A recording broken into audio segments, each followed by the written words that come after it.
Dresses ఇచ్చి నాకు మాత్రం ఒక మెటీరియల్ ఇంకా లావుగా కనిపించే మెటీరియల్ లాంటివి ఇచ్చేవాళ్ళు. ఏంటి అసలు వాళ్ళకి దాని వల్ల వచ్చేది ఏంటి, లాభం ఏంటి, మరి తీసుకోవడం దేనికి అట్లాంటప్పుడు? అదే మళ్ళీ పిలిచింది కూడా వాళ్ళే.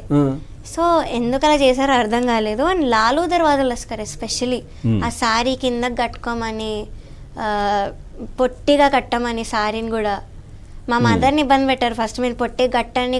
మా మదర్కి ఏమో రాదు. అండ్ షీ సెడ్ నో, ప్రవస్తి అన్కంఫర్టబుల్ ఫీల్ అవుతుంది, సో వద్దు అని కూడా మా మదర్ కూడా చెప్పారు. అయినా లేదు, యూ హ్యావ్ నో చాయిస్ అని మాట్లాడారు.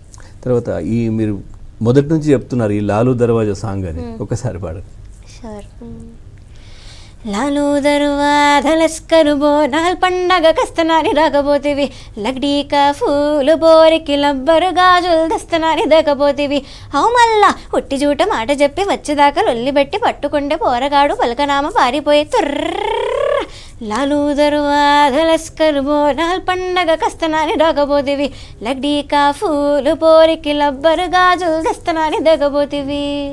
తర్వాత ఇప్పుడు ఈ షోస్లో పార్టిసిపేట్ చేసినందుకు ఏదైనా రెమ్యునరేషన్ కానీ ఇట్లాంటిది ఉంటుందా? లేదు, విన్ అయితేనే, సెకండ్ ప్రైజ్ వస్తేనే ఆ డబ్బులు వస్తాయి.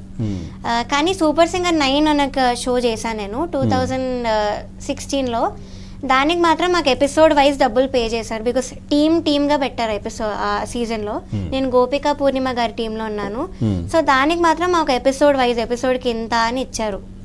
ఓన్లీ ఆ షోలో, ఇంకా దేనిలో కూడా అలా పే చేయలేదు. తర్వాత ఇప్పుడు మీరు ఈ దానికి ఎలిమినేట్ చేశారు, అయిపోయింది. సో ఒకవేళ కాకుండా ఉంటే మీరు ఇంకా కంటిన్యూ అవుతూ ఉంటే మీరు మాట్లాడే వాళ్ళ? యా, చేసేదాన్ని. బికాజ్ నేను ముందు నుంచి కూడా నేను చెప్పినట్టు ఆ క్విట్ అయ్యే మైండ్ సెట్తోనే ఉన్నాను. నేను ముందు నుంచి కూడా ఎప్పుడు అయిపోతే నేను ఎప్పుడు క్విట్ అవ్వాలి అన్న దానిలోనే ఉండే. సో డెఫినెట్లీ ఆ షో అయ్యాక నేను విన్నర్ అయినా కూడా మేబీ నేను మాట్లాడేదాన్ని దీని గురించి. బికాస్ నేను చెప్పినట్టు I don't want anyone else to suffer and go through the same thing. So నేను ఫైనల్స్ వరకు వచ్చినా కూడా నేను మాట్లాడేదాన్ని, దట్స్ ఫర్ షూర్. మిగతా వాళ్ళు కూడా మీరు అన్నటువంటివే ఫేస్ చేశారా? అంతకు మించి ఏమైనా ఇబ్బంది పడ్డారా? మీతో మాట్లాడి ఉంటారు కదా. అంటే ఆల్మోస్ట్ సేమ్ ఎక్స్పీరియన్స్ అయింది మాకు కూడా అని చెప్పారు. ఇలా ఇంజస్టిస్, జడ్జ్మెంట్లో ఇంజస్టిస్, బాడీ షేమింగ్ ఇవైతే పక్కా అయ్యాయి అని చెప్పారు. కానీ ఆ ధైర్యం లేదు. Because we are worried for our careers. ఆ ధైర్యం లేదు. బట్ నీలా చెప్పడానికి ఎంత బ్రేవరీ ఉండాలి అని కూడా చెప్పారు. రైట్, ఫైనల్గా ఒక పాట పాడండి. ఓకే, నాకు ఇష్టమైన పాట composed by SPB sir. So I'll end with that. కన్నులతో పలికే చూసే. ఓకే, అది పాడు. బమ పని బమ పని బమ గమ ప సగసని పని బమ గమ గజ గమ ప బమ పని బమ పని బమ గమ ప సగసని పని బమ గమ గజ గమ దక్కడ దక్కడ దక్కదిం దక్కడ దక్కడ దక్కదిం దక్కడ దక్కడ దక్కదిం తకచం దక్కడ దక్కడ దక్కదిం దక్కడ దక్కడ దక్కదిం దక్కడ దక్కడ దక్కదిం తకచం. కన్నులతో చూసేవి గురువా కనులకు సొంతమౌనా, కనులకు సొంతమౌనా, కన్నుల్లో కను పాపై నీవు కను విడిపోలేవు, ఇక నన్ను విడిపోలేవు. దక్కడ దక్కడ దక్కదిం దక్కడ దక్కడ దక్కదిం దక్కడ దక్కడ దక్కదిం తకచం దక్కడ దక్కడ దక్కదిం దక్కడ దక్కడ దక్కదిం దక్కడ దక్కడ దక్కదిం తకచం. రైట్, ఫైనల్గా ఏం చెప్పాలనుకుంటున్నారు? ఫైనల్గా ఏం చెప్తారు? ఎంతవరకు వెళ్తారు? ఎందుకంటే వాళ్ళు దేనికైనా ముందుకెళ్లే వాళ్ళు అనేది మీరు మాట్లాడారు. సో ఏంటి మీరు ఎదుర్కొనే ధైర్యం ఉందా? ఎదుర్కొనేటువంటి విషయంలో ఏ విధంగా ముందుకెళ్తారు? ఎక్కడి వరకు వెళ్తారు? ఏంటి ఫైనల్గా? So I'm prepared for anything that's gonna come for me. నాకు కావాల్సింది ఏంటంటే ఇలాంటి ఫ్రాడ్ షోస్ కి స్పాన్సర్ చేసే వాళ్ళు స్పాన్సర్ చేయకుండా. అంత పెద్ద కార్యక్రమం అది పాడతా తీయగా అనేది మీరు మాట్లాడింది. అదే ఎస్పీబీ సార్ ఉన్నప్పుడే, పక్కా చెప్తాను, ఎస్పీబీ సార్ ఉన్నప్పుడే అది అసలైన పాడతా తీయగా.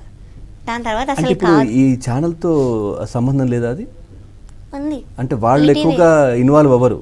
అంటే ఈటీవీ ఎక్కువ హస్తం ఉండదు, బట్ ప్రొడక్షన్ వాళ్ళదే ఎక్కువ ఉంటుంది. అంటే ఇక్కడ ప్రాబ్లం ప్రొడక్షన్ తోనే, ఛానల్తో కాదు. సో ఆ ప్రొడక్షన్ ఉన్న ఫ్రాడ్ షోస్ అవి ఆగిపోయి చెప్పండి, ఎందుకంటే ఛానల్ వరకు వెళ్తుంది అది, ఎందుకంటే బాగుండదు కదా. అంటే ఈ షోని అంటున్నాను, ఈ షోని అయితే డెఫినెట్లీ అంటున్నాను. సో ఇలాంటి షోకి స్పాన్సర్ చేసే వాళ్ళు స్పాన్సర్ చేయకుండా ముందు, దెన్ ఆడియన్స్ కూడా ఈ జరిగేదంతా కూడా రియాలిటీ కాదు, అంతా స్క్రిప్టెడ్ అని అర్థం చేసుకోవాలి. థర్డ్ థింగ్, జడ్జెస్ ఎంత టాలెంటెడ్ ఉన్నా, ఎంత ఆస్కర్ విన్నర్స్ అయినా కూడా వాళ్ళు కూడా ఇంజస్టిస్ చేస్తారు, అది మీకు అర్థం కావాలి. అండ్ ఫోర్త్ థింగ్ ఏమో, please don't depend on reality shows. మీకు మంచి టాలెంట్ ఉన్నప్పుడు ప్రాక్టీస్ చేస్తూ మీ ఓన్గా రావడానికి ట్రై చేయండి. అంతేగాని పాడుతా తీగ ఎస్పెషల్లీ ఇప్పుడు దీన్ని సీరియస్గా తీసుకొని దీనిలో పార్టిసిపేట్ చేయాలని అనుకోకండి, unless you have recommendations. Right, ఏదైనా కానీ ఇది ఒక టీ కప్పులో తుఫాను లాగానే ముగిసిపోవాలి నిజంగా కూడా. ఎందుకంటే సరే ఏం జరిగింది ఏంటనేది మీరు మాట్లాడారు, అక్కడ ఉన్న వాళ్ళందరూ పెద్దలు, వాళ్ళు కూడా మిమ్మల్ని ఆశీర్వదించి ఇంకా మిమ్మల్ని ముందుకు తీసుకెళ్లే ప్రయత్నమే చేయాలి తప్పించి ఎక్కడ కూడా ఇట్లాంటి ఇబ్బందులు అయితే కలగొద్దు. మీ కెరీర్ కూడా ఎక్కడ ఆపొద్దు. మీరు చాలా అద్భుతంగా బ్రహ్మాండంగా పాడుతున్నారు, చాలా గొంతు కూడా బాగుంది. సో ఎందుకంటే ఇంతవరకు వచ్చారు, చిన్నప్పుడు 3 సంవత్సరాలు ఉన్నప్పటి నుంచే మీరు కెరీర్ మొదలుపెట్టారు, అంటే నేర్చుకోవడం ఇంట్రెస్ట్తో స్టార్ట్ చేశారు. ఆ తర్వాత చిన్నప్పుడే పాటలు పాడడం ఇవన్నీ కూడా. సో ఇప్పుడు కూడా చాలా మంది మీ పాటలు చూశారు, ఆల్రెడీ చూసున్నారు.